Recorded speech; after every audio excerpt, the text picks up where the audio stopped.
매일 아침 꼭 챙겨할 뉴스 딱 3개만 골라서 깊게 들여다봅니다. 뉴스 3개 시간인데요. 오마이뉴스의 곽우신 기자 모셨습니다. 어서 오세요. 네, 안녕하세요. 그리고 박지훈 변호사 모셨습니다. 어서 오세요. 안녕하세요. 네, 김종배의 시선집중 유튜브 라이브로 진행이 되고 있습니다. 유튜브에 들어가셔서 김종배 시선집중 검색하시면 바로 뜨니까요. 좋아요와 구독 버튼 눌러주시고 의견도 달아주시기 부탁을 드리고요. 뭐 이왕 유튜브 라이브 이야기 나와서 한 번만 더 공지를 해드릴까요? 다다음 주 월요일에 이제 네. 그 개편에 들어가는데 다음 개편에 맞춰서 김종배 시선 집중이 본방이 끝나고 8시 반부터 연장 방송이 시작이 됩니다. 유튜브로 예. 유튜브 라이브로 실시간으로 유튜브를 통해서만 네. 연장 방송이 시작이 되고요. 이름하여 JB 타임이 되겠습니다. 종배 타임입니다. 네, 예. 지난주에 그래서 청기누설에서 JB 타임이라고 이름을 처음 공개했더니 댓글에 JB 타임이라고. 그래서 제가 마음의 상처를 네. 받아서 우리 제작진과 회의를 통해서 이름을 바꾸자 네. 했더니 제작진이 안 된다고. 제작진이 저를 지금 디스하고 있어요. 발음을 JB가 아니고요. 네. JB 타임. 그러니까 발음 조심해 주시고요. JB입니다. JB. JB MB도 타임. 아니고 JB입니다. 그것도 MB를 아, 왜 죄송해요, 연결 죄송해요. 자꾸 예. MB를 연결. 예. 그래서 이제 방송에서 못다한 이야기 중심으로 이야기를 좀 하려고 하고요. 우리 애청자 여러분과의 소통도 그러니까 좀 더 활발하게 진행을 하려고 하니까 좀 많이 기대를 해주시고요. 자, 첫 번째 뉴스 가보죠. 네, 검찰이 월성 1호기 조기 폐쇄 사건 수사를 위해서 이 산업통상자원부 청사와 한국수력원자력본사, 한국가스공사 본사 등 압수수색에 나섰습니다. 사건 배당 후 정식 수사에 착수한 지 일주일 만에 전환된 강제 수사라서 좀 이례적으로 빠른 행보다라는 평가가 나오는데요. 이에 대해서 추미애 법무부 장관은 이것은 권력형 비리가 아닌 정부의 정책 결정 과정의 문제라면서 감사원은 고발하지 않았는데 국민의힘이 고발하고 윤석열 검찰총장이 대전지검을 방문하자마자 이 직계인 형사 5부장의 배당에 청부 수사를 의뢰했다라고 꼬집었습니다. 네. 실제로 현 대전지검장은 이두봉 검사장으로 윤석열 검찰총장의 측근 중 한 명으로 꼽히기도 하는데요. 네. 특히 지금 당초 감사원이 수사를 의뢰했던 범위보다 훨씬 광범위하게 압수수색이 이루어지면서 이 검찰의 이 배경에 좀 의구심이 들고 있는 상황입니다. 포인트가 그거 같은데요. 그러니까 감사원이 수사 의뢰를 했으면 당연히 수사에 들어가는 건 뭐 예. 누가 뭐라고 할 수 있는 부분은 아니고, 그죠? 근데 문제는 감사원이 의뢰한 수사 범위보다 더 넓혔다. 그렇죠. 압수수색이죠, 그게. 어떻게 넓혔다는 건가요? 그러니까? 지금 아예 지금 정책 과정에서 잘못했던 뭐 지금 압수수색을 상당히 많이 했거든요. 네. 지금 사장실도 압수수색했고 특히 자료를 이제 다 들여다보겠다는 겁니다. 그 이전에 폐기됐던 자료.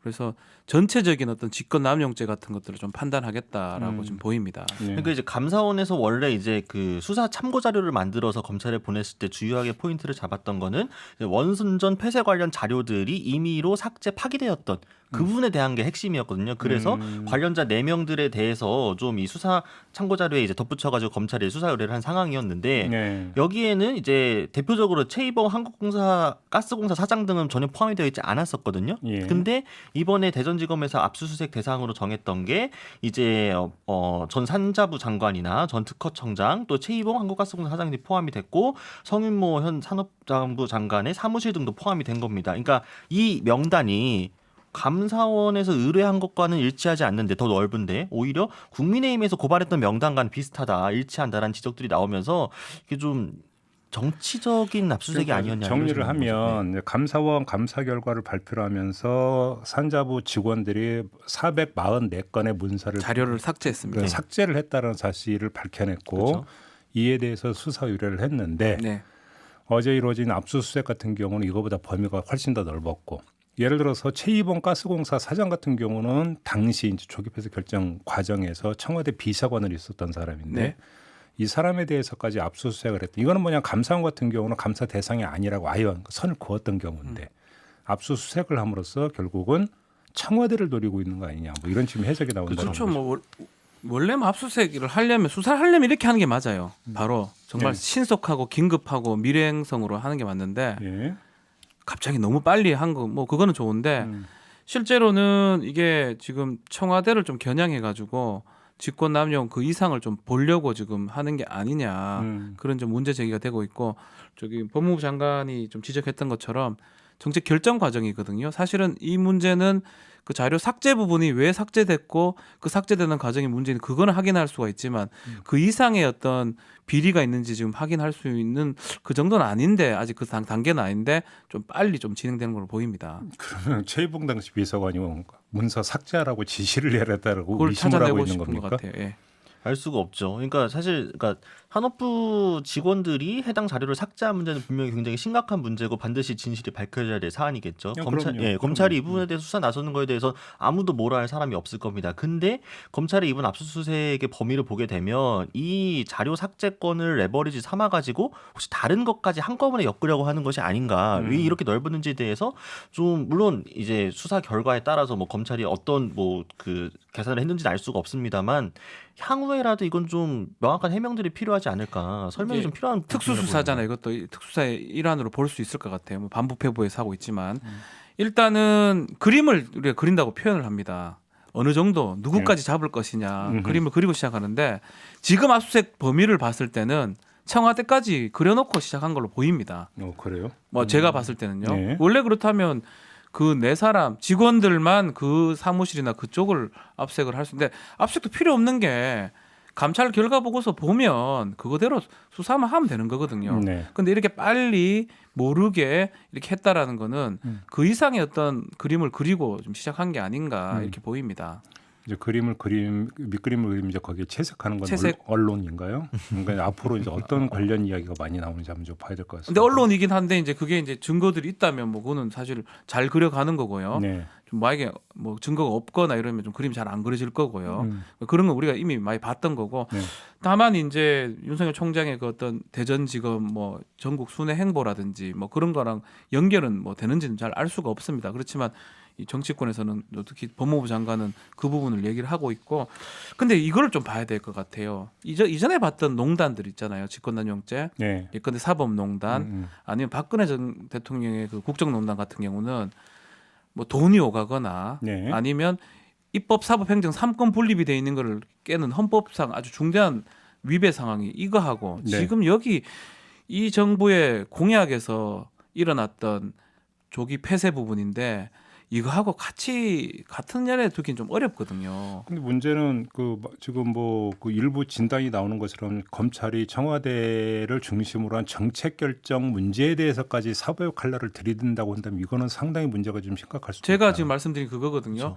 아마 똑같이 생각할 수는 있어요. 국정농단, 사법농단하고 같은 거라고 좀 생각하고 수사를 들어가는 것 같은데 그냥 당연히 봐도 정책하는 부분이고 이 정부의 공약이고 원전 폐쇄 부분이거든요.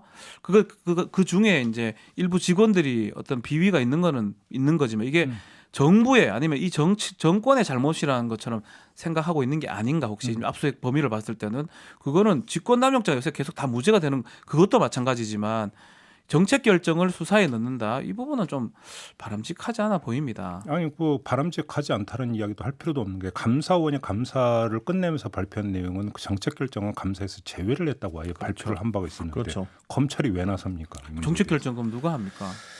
정부가 해야 되는 부분인데 네. 그거를 검찰이 수사를 한다? 사실 이해하기 어려운 측면이 있어요. 아무튼. 결국 그러면 지금 우리가 세간에서 얘기되던 윤석열 총장 또 개인적인 어떤 그런 얘기로 또 전환될 가능성이 있는 거거든요. 뭐 좀 한번 좀 보죠. 봐야 될 것 같습니다. 수사가 어떻게 흘러가고 한번 좀 봐야 될 것 같습니다. 네, 자 다음 뉴스로 넘어가죠. 네, 이정옥 여성가족부 장관이 차기 서울시장과 부산시장 보궐선거를 두고 성인지 감수성에 대한 집단 학습의 기회라고 말해서 비판을 받고 있습니다. 국회 예산결산특별위원회 종합정책 질의에 출석했던 이정옥 장관은 이 윤주경 국민의힘 의원으로부터 성인지 관점에서 내년 재보궐선거에 들어가는 838억 원의 비용이 피해자들이나 여성에게 미칠 영향에 대해 생각해 본 적이 있느냐라는 질문을 받았는데요. 여기에 이정옥 장관이 큰 예산이 소요되는 사건을 통해 국민 전체가 성인지성에 대한 집단 학습을 할 수 있는 기회가 역으로 된다라고 답을 했습니다. 이에 이제 국민의힘은 물론 정의당 등 이제 보수 진보 야당이 모두 거센 비판에 나섰는데요. 특히 이제 오거돈 전 부산시장의 성추행 피해자의 경우 성폭력 사건 공동대책위원회를 통해서 오거돈 사건이 집단 학습의 기회라니 그럼 나는 학습 교재냐? 내가 어떻게 사는지 티끌만한 관심이라도 있다면 저 따위 말은 절대 못한다. 한다라고 굉장히 거세게 반발을 했습니다. 네. 국내 여성 단체들도 비판 성명을 내고 이정옥 장관의 경질까지 요구를 하고 있는데요. 이정옥 장관이 구설에 오른 게 이번이 처음이 아니라서 자칫 거취 문제로까지 확산될 수 있을 것 같습니다. 네. 그러니까 국민 전체가 성인지성에 대한 집단 학습을 할 수 있는 기회가 역으로 된다. 왜 국민이 학습을 해야 되는데요, 근데? 그것도 838억 원을 들여서 말이죠. 예. 돈 얘기를 이제 하니까 이제 뭐 그런 돈이 크니까 그렇게 답을 한 걸로 지금 보입니다.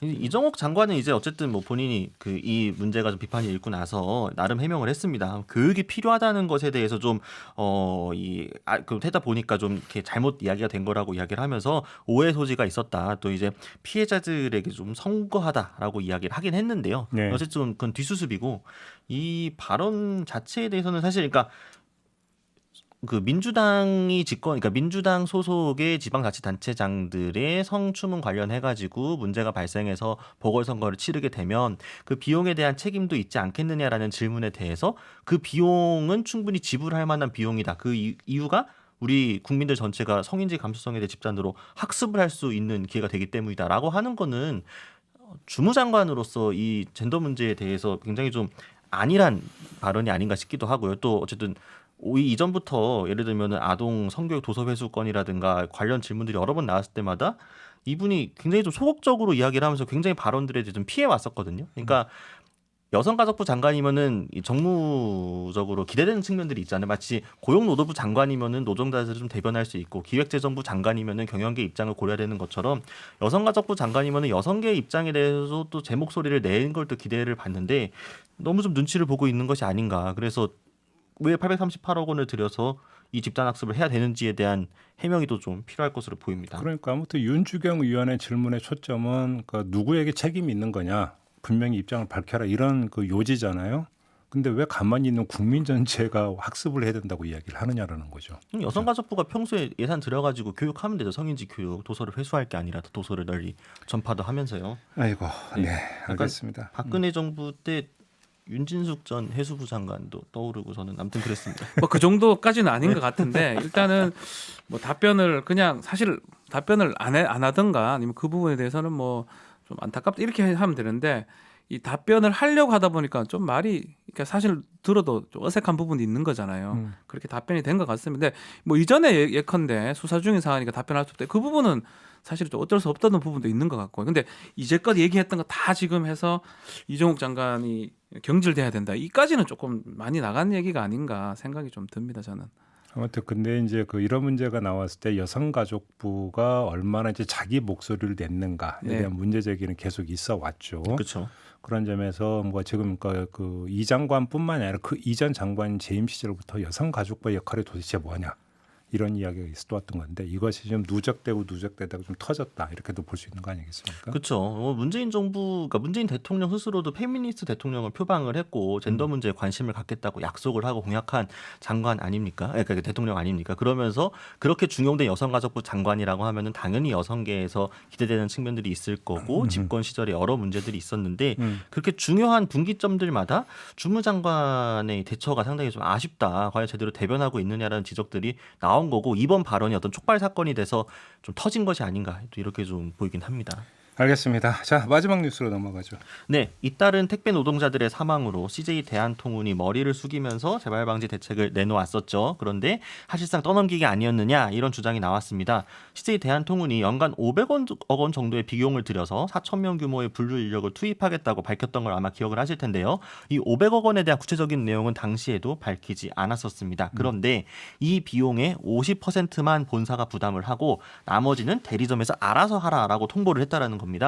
택배 노동자 과로사 방지 대책위원회가 어제 규탄 기자회견을 열고 이 밝힌 바에 따르면 네. 실제로 이제 현장에 노조 조합원이 있는 대리점의 경우에는 본사 대리점 택배 기사가 각각 5대 3대 2의 비율로 또 조합원이 없는 대리점의 경우는 아예 택배 기사가 50%를 부담하라는 식의 통보들이 있었다라는 겁니다. 또 이 강규혁 전국 서비스 산업노조 연명 위원장은 정말 배고픈 사람에게 스테이크 준다고 해놓고 상한 음식만 내놓은 것이라고 꼬집은 상황인데요.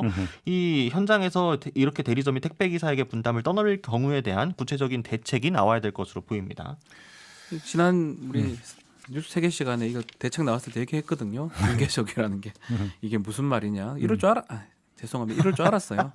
정확하게 얘기 안 하고 단계적으로 하겠다라고 할 때부터 뭔가 지금 당장 그냥 눈 가리기식으로 지금 하는 거다고 했는데 결국 지금 보면 단계적으로 한다 해놓고 정확하게 돈을 뭐 어떻게 비용이라든지 투입이 안 되는 거거든요. 다 부담시킬 것 같으면 이거는 사실 계속 얘기를 하지만 사회적 합의가 필요할 것 같아요. 판례도 좀 바뀌어야 되고 네. 분류 작업을 택계 작업을 일환으로 지금 아직 분류가 되어 있기 때문에 문제가 되고 결국 법을 만들든지 아니면 소비자들이 좀 비용을 좀 더 지불해야죠.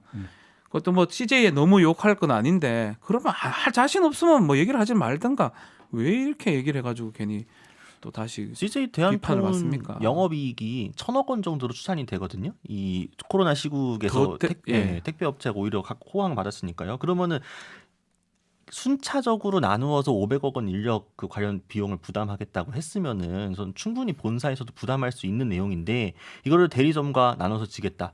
그러면은 물론 CJ 대한통운은 이렇게 설명을 합니다. 그러니까 기사들한테는 절대 부담시킬 생각이 없고 이 대리점하고 협의하는 과정이었다 이야기를 하지만 본사에서 대리점하고 나누겠다고 하면 대리점이 온전히 그걸 떼어안겠습니까? 당연히 기사들한테 부담을 시키겠죠. 그러다 보니까 지금 택배 노조 조직률이 그렇게 높은 편도 아닌데 조합원이 있는 곳과 없는 대리점 사이에 또 편차도 일어날 수밖에 없고 기사들이 결국 자신들의 그 비용을 출혈을 해 가면서까지 노동 이 분류 인력을 고용을 해야 되는 상황이 되면은 이거는 정말 CJ 대한통운의 고개를 숙였던 거가 일종의 쇼 아니었느냐라는 비판이 나올 수밖에 없는 상황인 거죠. 누가 그러던데요. 제일 나쁜 건 줬다가 뺏는 거고 두 번째로 나쁜 건 준다고 해놓고 찔끔 주는 거가 두 번째로 나쁘다는데 이건 어떤 경우입니까? 두 개 다 해당하는 것 같은데요. 두 개 다 해당. 아니 줄 것처럼 얘기를 했고요. 예. 안 주는 거잖아요. 그리고 준다 해놓고 정말 작게 주는 거거든요. 적게 주는 거거든요. 그러니까요. 뭐 염장 지르는 것도 아니고요. 차라리 얘기를 하지 말고 좀 더 고민을 해보겠다라고 하든지 그리고 비용이 부담이 된다 그러면 사회적으로 좀 합의를 좀 이끌어내든지 해야 되는데 네. 넙죽 줄 것처럼 얘기해놓고 네. 지금 아닌 거잖아요. 그러니까 이제 그 CJ 입장에서는 우리도 좀 나름대로 하려는데 왜 우리한테 욕만 하니 이렇게 생각할지 모르겠지만 네. 세상의 이치는 간단한 거예요. 잘 생각을 해보세요. 왜 욕먹는지. 그렇잖아요. 욕 먹어도 됩니다. 오늘 같은 경우 욕 먹을 건 먹어야죠. 네. 알겠습니다. 자 이렇게 마무리하죠. 박지훈 변호사, 곽우신 기자였습니다. 고맙습니다. 감사합니다.